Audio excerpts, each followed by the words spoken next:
Shalom kasih Kristus, bagaimana kabarnya hari ini? Bukankah semakin baik, semakin berakar dan semakin berbuah dalam Tuhan? Saya berharap kita semua demikian.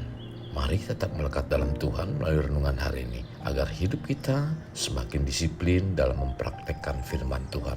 Kita berdoa.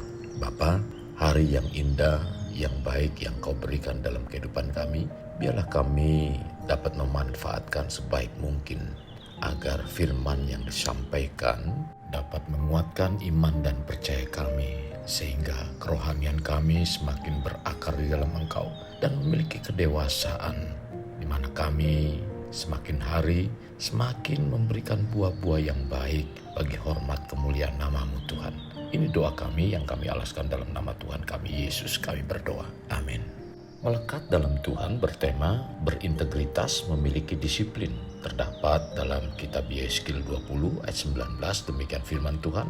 Akulah Tuhan Allahmu, hiduplah menurut ketetapan-ketetapanku dan lakukanlah peraturan-peraturanku dengan setia. Rasanya bagi sebagian besar di antara kita, saat berbicara disiplin adalah sesuatu yang tidak asing di telinga. Karena saat masuk sekolah, entah itu taman kanak-kanak atau sekolah dasar, harus disiplin dengan memakai seragam yang rapi dan masuk sekolah atau datang tepat waktu. Kata disiplin dalam bahasa Yunani memakai kata gymnasia yang artinya latihan. Tetapi kata disiplin bila kita memakai bahasa Latin memakai kata discere yang berarti untuk mempelajari. Apakah hubungannya antara disiplin dengan kita sebagai orang Kristen atau orang percaya Yesus? Kita sebagai orang percaya pada kebenaran dan beriman pada Yesus tidak berhenti sampai percaya dan menerima Dia sebagai Tuhan dan Juru Selamat saja, melainkan kita dibawa untuk semakin dewasa di dalam Tuhan Yesus.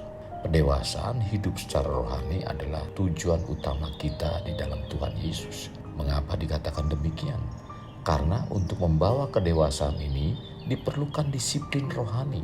Melalui disiplin inilah kerohanian kita akan dijadikan untuk menjadi serupa dengan Tuhan Yesus.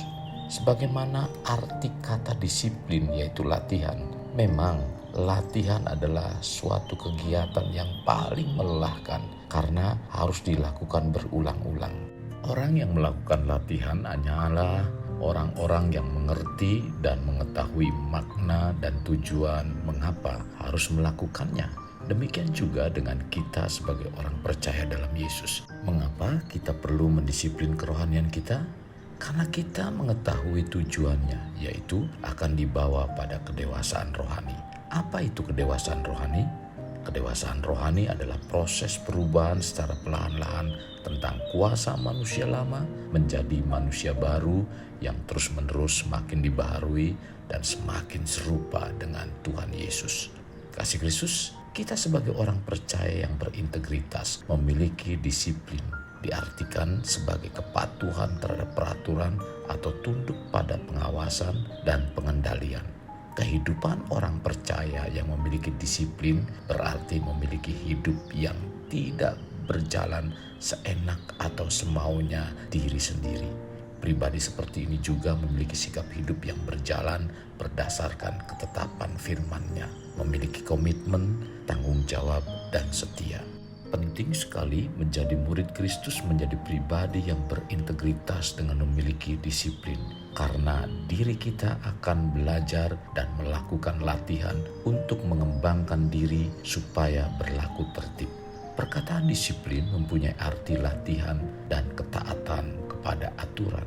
Dengan melaksanakan disiplin berarti semua pihak dapat menjamin kelangsungan hidup dan kelancaran kegiatan belajar, bekerja, dan berusaha serta kelancaran hubungan spiritual atau rohani kita dengan Tuhan.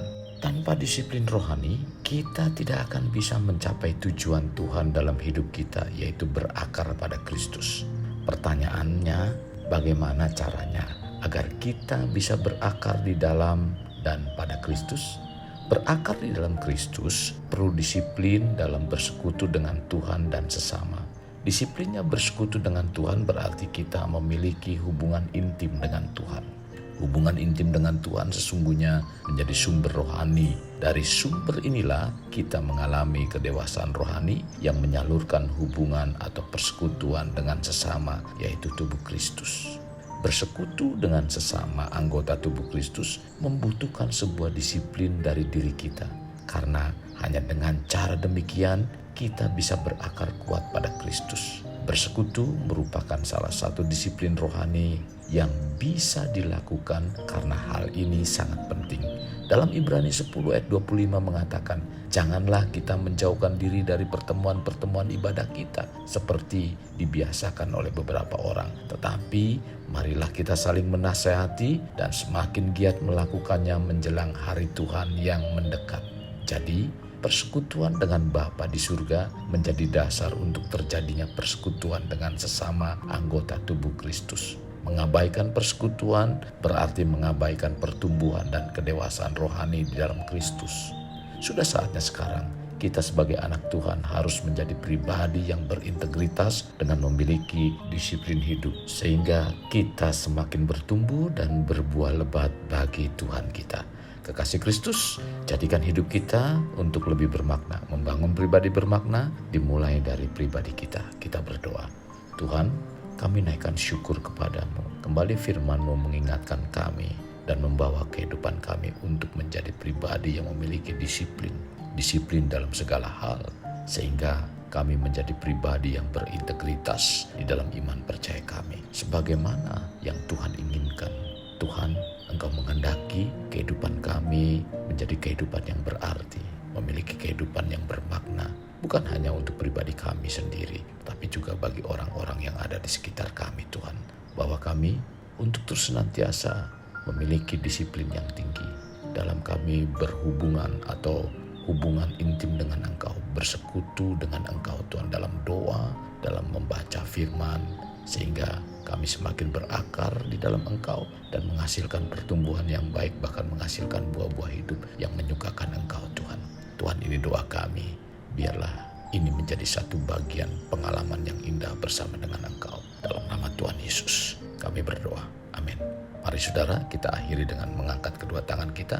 Terimalah anugerah berkat dari Allah Bapa, kasih sayang daripada Yesus Kristus, dan persekutuan dengan Roh Kudus yang mencurahkan berkat secara rohani, berkat secara jasmani, dan berkat secara ekonomi, di mana berkat Abraham, berkat Ishak, berkat Yakub dicurahkan dan dilimpahkan dari saat sekarang sampai Maranatha tiba, dalam nama Tuhan Yesus. Amin. Sampai jumpa di renungan berikutnya. Tuhan Yesus memberkati. Jangan lupa like, share, dan subscribe.